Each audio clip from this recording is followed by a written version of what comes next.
صفحہ نمبر 41 یعنی کہ پیج نمبر 41، معارف الحدیث جلد اول۔ رسول اللہ کا صحیح مقام، حضرت محمد مصطفیٰ کا ذکر ہو رہا ہے، ان کا صحیح مقام۔ قال اللہ تعالی وما آتاکم الرسول فخذوہ وما نہاکم عنہ فانتہوا۔ اللہ کا نبی جو کچھ دے اسے لے لو اور جس سے منع کرے اس سے باز رہو۔ معارف الحدیث یعنی احادیث نبوی کا ایک جدید اور جامع انتخاب، اردو ترجمہ اور تشریحات کے ساتھ، مولانا محمد منظور نعمانی رحمۃ اللہ۔ رسول اللہ کا صحیح مقام، ہمارے خیال میں حدیث و سنت کے منکرین کی اصل غلطی یہ ہے کہ انہوں نے رسول کی اصل حیثیت اور اس کے صحیح مقام کو نہیں سمجھا۔ اگر وہ مقام نبوت کو سمجھنے اور نبی و رسول کی معرفت حاصل کرنے کے لیے صرف قرآن ہی میں تدبر کریں تو انہیں معلوم ہو جائے گا کہ اللہ کے رسول صلی اللہ علیہ وسلم کی حیثیت صرف ایک پیغمبر اور پیام رساں ہی کی نہیں ہے، بلکہ آپ متاح، کبو، امام، ہادی، قاضی، حکم وغیرہ وغیرہ بھی ہیں، اور قرآن ہی نے آپ کی ان حیثیتوں کو بھی بیان کیا ہے۔ رسول مطاع ہیں اور اس کی اطاعت اہل ایمان پر فرض ہے۔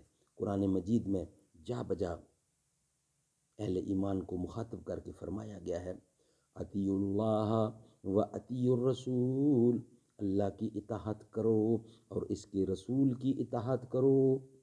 میں حکم ہے اطیع الرسول کو اطیع اللہ سے الگ مستقل جملہ کی شکل میں قرآن مجید میں جس طرح مختلف مقامات پر ذکر کیا گیا ہے، اس سے ہر وہ شخص جس کو عربی زبان کا کچھ بھی ذوق ہو یہی سمجھے گا کہ اللہ کی اطاعت کی طرح اہل ایمان پر رسول کی اطاعت بھی مستقلاً فرض ہے۔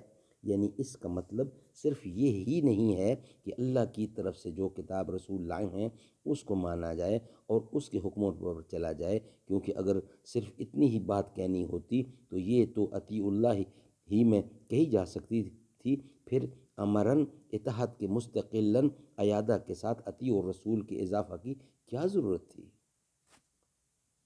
علاوہ ازیں خود قرآن مجید کی بعض دوسری آیات سے بھی یہ بات اور زیادہ صاف اور واضح ہو جاتی ہے۔ سورۃ نساء کے 5ویں رکوع کے آخر میں اللہ اور رسول کی اطاعت کا حکم دینے کے بعد ان منافقین کی مذمت کی گئی ہے جو اپنی غرض پرستی اور منافقت کی وجہ سے اللہ اور رسول کی اطاعت میں کوتاہی کرتے تھے۔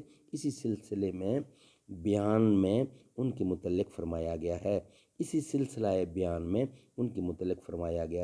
وَإِذَا قِيلَ لَهُمْ تَعَالَوْا إِلَى مَا أَنزَلَ اللَّهُ وَإِلَى الرَّسُولِ رَأَيْتَ الْمُنَافِقِينَ يَصُدُّونَ عَنْكَ صُدُودًا۔ اور جب ان سے کہا جاتا ہے کہ او اس کتاب کی طرف جس کو اللہ نے نازل کیا ہے اور رسول کی طرف، تو اے رسول تو دیکھے گا ان منافقوں کو کہ احراز اور روگردانی کرتے ہیں تیری طرف سے۔ اس آیت میں ما انزل اللہ یعنی کتاب اللہ کی طرف بلانے کے ساتھ رسول اللہ کی طرف بلانے کا جس طرح ذکر کیا گیا ہے وہ اس بات کی نہایت روشن دلیل ہے کہ اوپر کی آیتوں میں اطاعت رسول کا جو حکم دیا گیا ہے اس کا مطلب یہ نہیں ہے کہ اللہ کی طرف سے اس پر نازل ہونے والی کتاب کی اطاعت کرو، بلکہ رسول کی اطاعت اس سے الگ اور مستقل چیز ہے۔ اور اسی سورہ کے اس رکوع میں 2 ہی آیتوں کے بعد اللہ کی طرف سے آنے والے ہر رسول کے متعلق فرمایا گیا ہے وَمَا أَرْسَلْنَا مِن رَّسُولٍ إِلَّا لِيُطَاعَ بِإِذْنِ اللَّهِ، اور نہیں بھیجا ہم نے کوئی رسول مگر اس واسطے کہ اس کے حکم پر چلا جائے اللہ کے فرمان سے۔ رسول من جانب اللہ ہادی اور امام ہوتے ہیں۔